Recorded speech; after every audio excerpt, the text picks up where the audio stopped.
भी आपको खबर दें, कराची में लांडी एक्सपोर्ट प्रोसेसिंग जोन की फैक्ट्री में लगी आग के नतीजे में पूरी फैक्ट्री गिर चुकी है। फैक्ट्री की पूरी इमारत मुनहदम हो गई है। ये मनाजिर भी आप देख सकते हैं कि पूरी फैक्ट्री आग लगने की वजह से खस्ता हाल हो चुकी थी और अब पहले एक हिस्सा गिरा था फैक्ट्री का और अब इस फैक्ट्री का पूरा हिस्सा ही मुनहदम हो चुका है। काशिफ, इस वक्त क्या तफसील है? क्या पूरी फैक्ट्री गिर गई? काशिफ, आप हमें सुन पा रहे हैं तो बताएगा कि क्या तफसील है? पूरी फैक्ट्री मुनहदम हो चुकी है? बिल्कुल, जैसा कि हमने आपको पहले भी बताया कि इसका जो 4th फ्लोर है वो 3rd फ्लोर पर गिरा था। इमारत का कुछ हिस्सा गिरा था। अब जो है वो मुकम्मल तौर पर ये इमारत ही जमीन बोस हो गई है, जिसकी वजह से जो मजीद रेस्क्यू टीमें थी वो करीब आ गई हैं और उन्हें जो है वो यहाँ से हटाया जा रहा है। एम्बुलेंसेस की बड़ी तादाद यहाँ पहुंच चुकी है और कोशिश ये की जा रही है कि फौरी तौर पर लोगों को यहाँ से हटाया जाए।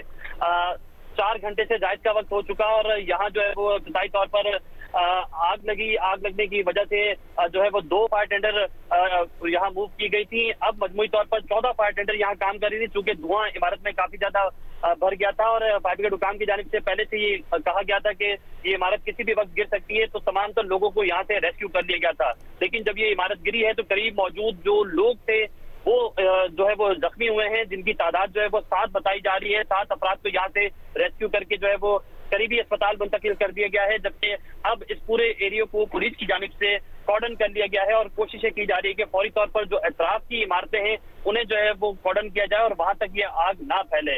इसके बिल्कुल बराबर में एक फैक्ट्री मौजूद है जिसमें ये बताया जा रहा है कि केमिकल भी मौजूद है, जबकि इसकी बैक साइड पे भी एक फैक्ट्री मौजूद है और ताहम इन दोनों फैक्ट्रीज को जो है वो रेस्क्यू किया जा रहा है। और यहाँ जितनी भी लोग मौजूद थे, जो इसके बिल्कुल बराबर की फैक्ट्री जिसमें केमिकल मौजूद है, उसमें 100 से ज्यादा खवातीन मौजूद थी, उन्हें रेस्क्यू कर लिया गया, मुकम्मल तौर पर बाहिफाजत मकाम पर पहुंचा दिया गया है। साथ साथ इस फैक्ट्री के अंदर भी जो लोग थे उन्हें भी जो है वो यहाँ से रेस्क्यू कर लिया गया और अब बताया जा रहा है कि इमारत मुकम्मल तौर पर गिर गई है, जिसकी वजह से मजीद रेस्क्यू टीमें जो है वो वहाँ काम कर रही हैं। ठीक है, आसपास की जितनी इमारतें थी उनको भी खाली करवा लिया गया है। जितनी फैक्ट्रीज थी, केमिकल की फैक्ट्री हो या कोई और फैक्ट्री, उन सब से जितने मुलाजमीन थे उनको बाहर निकाल के रेस्क्यू कर लिया गया है। काशिफ बता रहे थे कि इस फैक्ट्री से भी तमाम तर लोगों को बाहर निकाल लिया गया था और करीबी पोल के ज़रिए ये तमाम तर जो लोग हैं इनको निकाला जा रहा है। आप मनाजिर में देख सकते हैं और जो फैक्ट्री थी वो पूरी तौर पर मुनहदम हो चुकी है।